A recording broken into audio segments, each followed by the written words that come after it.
पाकिस्तान के पंजाब प्रांत का जिला चकवाल, इसी जिले में पड़ता है एक छोटा सा गांव गाह। भारत के पूर्व प्रधानमंत्री मनमोहन सिंह का जन्म साल 1932 में इसी गांव में हुआ था। साल 1947 यानी अब से 77 साल पहले मनमोहन सिंह और उनका परिवार इस जगह को छोड़कर भारत के अमृतसर चला गया, लेकिन उनकी यादें और उनकी निशानियां आज भी इस गांव में मौजूद हैं। ये वो जगह है जहाँ उनका घर हुआ करता था। यहाँ इस मिट्टी में वो पैदा हुए, इसी जगह, इसी घर में, और यहाँ से वो इंडिया चले गए माइग्रेट करके। मनमोहन सिंह की प्राथमिक शिक्षा भी यहीं के एक सरकारी स्कूल में हुई थी। इस स्कूल के प्रबंधकों ने इतने सालों बाद भी उनकी मार्कशीट्स संभाल कर रखी हुई हैं।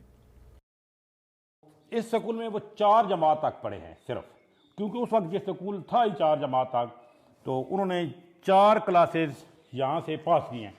उनका ये उन तीनों क्लासेस का यहाँ पे 4 क्लासेस का मेरे पास रिजल्ट मौजूद है। ये उनका जमात अव्वल का रिजल्ट है मनमोहन सिंह साहब का। ये उनका रिकॉर्ड अब भी हमारे पास महफूज है। इंशाअल्लाह ताला जब तक मैं हूँ ये मेरे पास अमानत है। जब मैं चला जाऊंगा इस स्कूल से नया बंदा आएगा तो ये अमानत मैं उसके हवाले करके जाऊंगा। ऐसा नहीं है कि केवल गाह के लोगों के जहन में मनमोहन सिंह की यादें जिंदा हैं। मनमोहन सिंह खुद भी अपने जन्मस्थल को नहीं भूले थे। जब तक वो रहे, गाह भी उनकी यादों में बना रहा। इंडिया के वज़ीर आज़म बन के भी हमारे गाँव को याद रखा, और ख़ासकर मस्जिद को भी। ये तो उनकी बड़ापन था कि यहाँ इस ज़मीन पे पैदा होने वाला, इस छोटे से गांव की छोटी सी ज़मीन में, और इतने बड़े मुल्क का वज़ीर आज़म बना, हमें इस जगह पे फ़ख्र है कि इंसान चला जाता है उसकी यादें रह जाती हैं। हम मुसलमान हैं, वो सिख हैं। सबसे पहले जो उनकी बात मुझे याद है कि उन्होंने एक मैसेज भेजा था कि मेरे घर के साथ एक जामा मस्जिद है, वहाँ पे नमाजी नमाज़ पढ़ते थे। मुसलमानों की बात कर रहा हूँ, अल्लाह पाक को, और वो आज नहीं है, लेकिन उनकी बात हमें इसलिए याद है कि अच्छी बातें हमेशा याद रखी जाती हैं।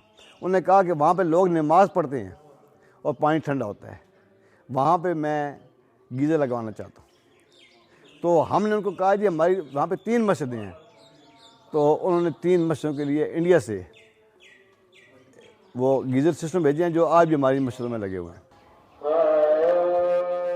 भारत में साल 2004 के लोकसभा चुनाव के बाद जब मनमोहन सिंह ने प्रधानमंत्री पद की शपथ ली थी, तो पाकिस्तान के इस छोटे से गांव की भी किस्मत बदल गई थी। यहां विकास के कई काम हुए, जिसका श्रेय यहां के लोग मनमोहन सिंह को ही देते हैं। तो उनकी वजह से हमारे गांव में जो काम भी काफ़ी हुए हैं। बच्चियों का हाई स्कूल बना, बच्चों का हाई स्कूल बना, BHU की इमारत बनी, वेटनरी का अस्पताल बना, और तकरीबन बलकसर से लेकर गाह तक डबल रोड बनी।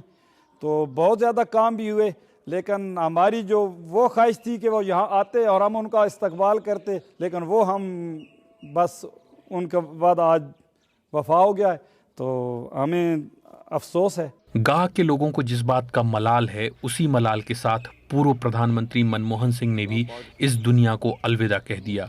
उनकी दिली इच्छा थी कि वो कभी अपने गांव जाएं, अपने स्कूल का दौरा करें, वहां के पेड़ दोबारा देखें, लेकिन 10 साल तक प्रधानमंत्री रहने के बावजूद वो कभी पाकिस्तान नहीं जा सके। तमाम लोगों की ख्वाहिश है कि कहते हैं कि यार हम लोग अगर आसानी हो तो वहाँ जाएं और उनकी आखिरी रसूमात में शिरकत करें, लेकिन हम लोगों ने उनको बताया कि ये पॉसिबल नहीं है, हमारे दोनों मुल्क के हालात ऐसे नहीं हैं, तो बस यहाँ ही बैठ के दुआ कर सकते हैं। BBC संवाददाता नैयर अब्बास की रिपोर्ट।